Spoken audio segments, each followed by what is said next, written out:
Okay, another concern of a lot of my patients is macular degeneration. Almost all of us know somebody that has a family member or may have a friend that suffers from that. And it can be a very devastating eye disease, or it doesn't have to be. The word is very strong. So instead of using macular degeneration, I like to use the word tissue change at the back of the eye. In the back of the eye, meaning the macula, which is the area of your 20/20 vision. Now again, the number one cause for macular degeneration is age. We live long enough, we're going to get some form. And when I talk about forms, there's two kinds of macular degeneration. There's dry and there's wet. Dry is what we want. It's no different than tissue changes on your skin. It can mildly affect your vision or not affect your vision at all. The wet version is more of an active, aggressive degeneration, results in fluid or blood being at the back of the eye and the macula, which, again, you have a very small room for error. If this macula gets damaged, your vision goes from 20/20 to 20/50, 20/60 very quickly. We are now fortunate enough to have treatment for macular degeneration in the wet stage in the form of injections. 5 years ago, we didn't have this technology, and this has saved people's sight from going literally blind. It dries that fluid up, and it's a great technology, and it's keeping people seeing better, which when you see better, especially as we get older, we're not going to trip over something and possibly break a hip and have that become another liability in us trying to stay healthy.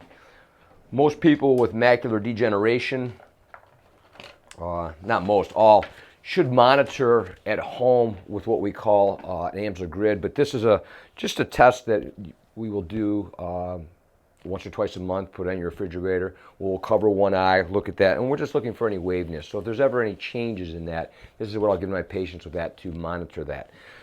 Two ways going forward that we will also make sure that that doesn't get worse if you do have tissue change is, one, recommend vitamins, eye vitamins, high in lutein, zinc, vitamin A, and zeaxanthin as far as pigmentary supplements for the macula, and then also recommend sunglasses. It's very important to have a good diet.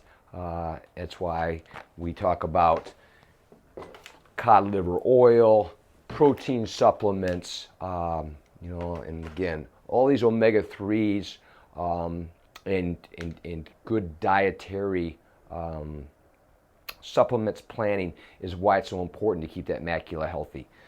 There's technology out there that will test the back of the eye of what deficient pigments.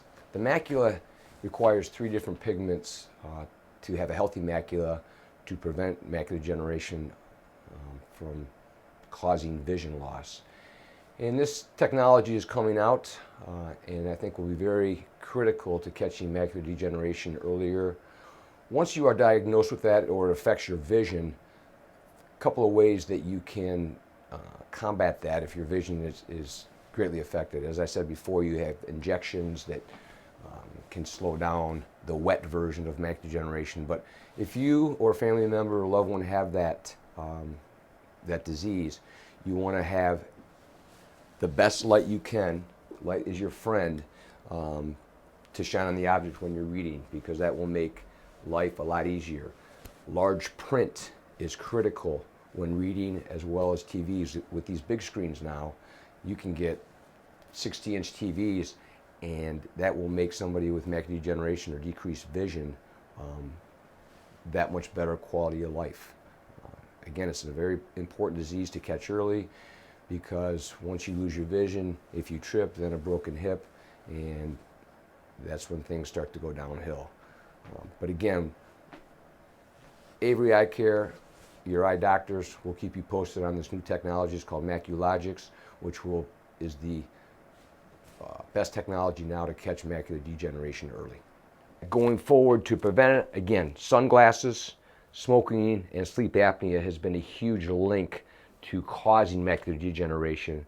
And if you do have that degeneration, those are the things that you really want to pay attention to. Some versions of macular degeneration can be genetic, but again, more cases than none, it's a primarily age-related disease.